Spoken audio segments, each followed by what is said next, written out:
Go, go, go, let's get it. I'm a trapping fanatic, that shit automatic, so I cannot turn it on or off. Bitches all on my dick, then she hop on my dick, I'm like, why you keep hopping on and off? Yo, bitch all on my dick, she be doing the most. I tell her, little bitch, she so extra. And my gun up on me, but not run up on me. Niggas, they wanna fight, they some wrestlers. For this what if, I'm going to try a new style of writing and see how it does on my channel.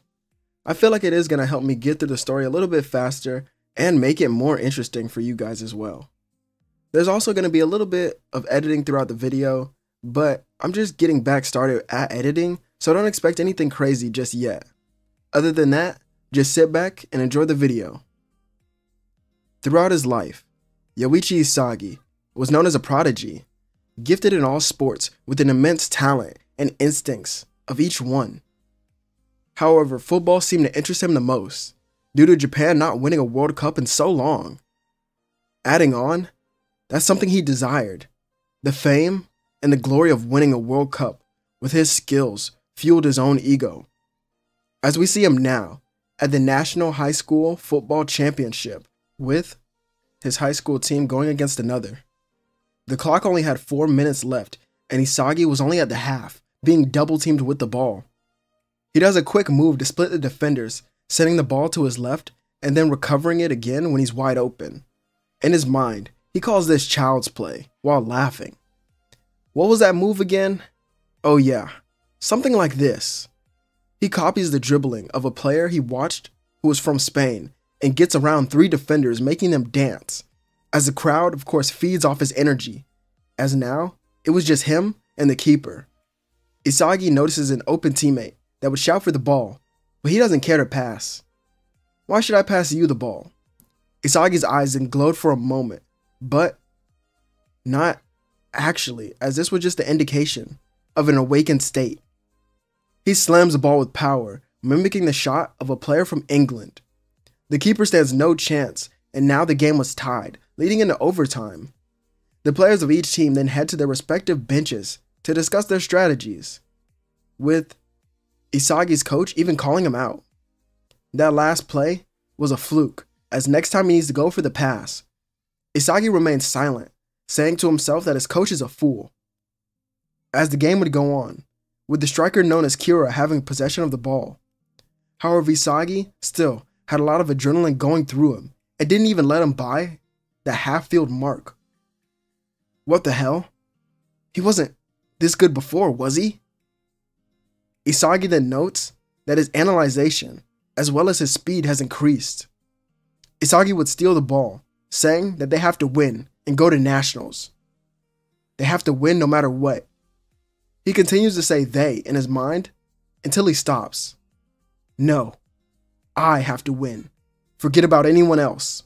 From this point on, Isagi dominates the field, scoring 2 more goals in overtime to solidify his team's spot in nationals. Isagi gets an interview after the match where he'd most likely be asked something about how he plans to keep playing at such a high level. He wouldn't have a real answer to something like this, as he would say something like train more, but truly, he wants to tap into that state again. It's inhuman, something that he's never had before. It boosted him so much, which would of course be an early version of his own ego.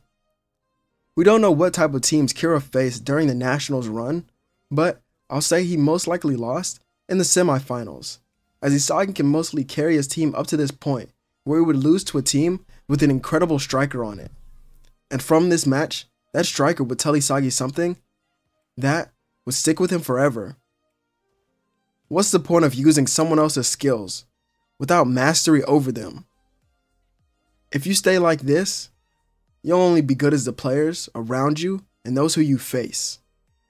Isagi takes this loss to heart when returning home, as now there's a period of time of his own training before a letter was sent to his house from Blue Lock, as this is where our story will continue.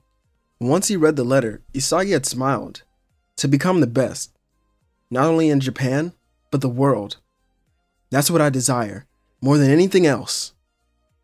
A week later, he would arrive at the facility, where when walking in, he heard his name. Kira walks up to him, shocked to see him, and the two converse before going in. Kira's goal was to become better and maybe one day even beat Isagi, while our protagonist seeks to beat the world and claim glory for himself, forgetting about Japan entirely. They walk in, noting how many people were in there, and Isagi stands out because of his height and his golden eyes. Jinpachi Ego makes his debut and his grand introduction to them, and he calls them lumps of talent, explaining his desires and his own goals, as well as what Blue Lock truly is. Isagi is the first to run to the stage, exclaiming that nothing matters but him becoming the best and winning a World Cup on the grand stage. Many others follow, with Ego now sitting down while smiling. Anri questioned him, but all he could think of was the first one to enter Blue Lock. Yoichi Isagi, if I'm not mistaken. You might be even more than I had expected. To have an ego such as yours, well, that's truly interesting to say the least. Isagi then returns to Blue Lock on a bus and gets off being given the number 265 for Team Z. So, there's over 200 strikers who are better than me? How exciting. Isagi doesn't even question this and goes into his room, where he's introduced to the normal players we're used to seeing on Team Z, with Kunigami becoming even closer to him, alongside Kira. Of course, Ego explains the ranking and how it works, but now was time for tag. Whoever is it by the end of this can piss off and go home. The first person who was it was of course Igarashi, but he can't manage to hit anyone. This was when Bachira jumps on the back of Kunigami, and still, he's able to dodge, leading to Isagi being hit on accident. How interesting things have become.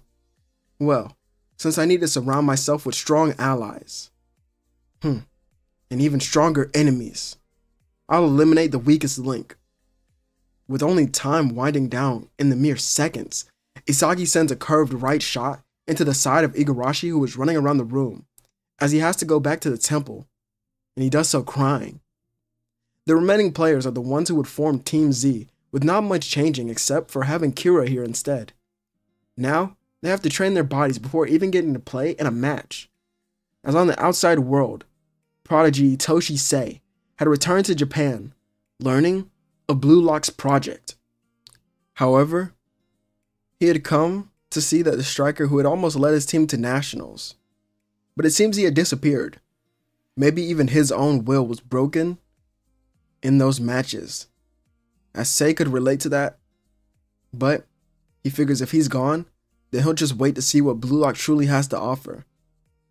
We skip back to during their training with most of Team Z noting that Isagi has no difficulty at all doing this. It was like to breeze to him as if he was always doing this throughout his life. However, that wasn't the case, since in this story, Isagi was born with a body that could withstand and copy the techniques of anyone, as this was his own God-given talent. Now, onto the real meeting. Before their first match, they still end up playing rock, paper, scissors, with Isagi winning, but no one has a problem with it here at all. Most supported this, as Kira, Bachira, and Kunigami would also be ready. Their formation in this time will be a 4-3-3, because we have Isagi at the center, Bachira on the left, and Kunigami on the right. As for the midfield, we have Gagamaru on the left, Kira in the center, and Raichi on the right wing. Now for the defense, it remains the same, with Kuon, Naruhara, Amura, and Chigiri. The team was in their locker room, discussing their opponents and their strategy, when Isagi tells them to shut up. Just play whatever feels best to you. We'll win either way, as it doesn't matter. All of them would then smile, heading onto the pitch following him. Team Z has possession first, and Isagi runs right for the goal. In his way stood the tall striker of Team X. Shohei Baru went to steal the ball, only for Isagi to nutmeg him and get around. The hell? Baru and Isagi continue battling, leading both teams to crashing in on them. Isagi then laughs, saying they all fell for it. Baru's eyes widen as the ball is flicked over the heads of everyone, and Isagi ducks through them, getting into the defense of Team X. And from this point on, it's easy for Isagi, as he would score a goal. Team X is upset, especially their king, since he was made fun of. So of course, he wants to respond immediately. He goes on the attack, but Isagi was on the defense, and his defense was incredible. Using the techniques of famous defenders, Baru stood no chance, and he had the ball stolen from him. You're so simple, you know that? But I like that move of yours, so I'll take it for my own. While dribbling ahead, Isagi performs Baru's signature chop into an elastico, as now he was wide open, sending it to Bachira, who receives the ball. He's then able to carry it further down the field, sending it back to Isagi, who was in the middle. But by this time, he's covered by at least 2 defenders, because they didn't want to make it easy for him, and they need to make it hard for him to score. Still, this wouldn't be a problem, since Team X has no real talent besides Baru himself. So Isagi scores his first direct shot here. I still wanted to give him this technique, just because it could be pretty useful to him later on, but I guess you'll see that as the story goes on.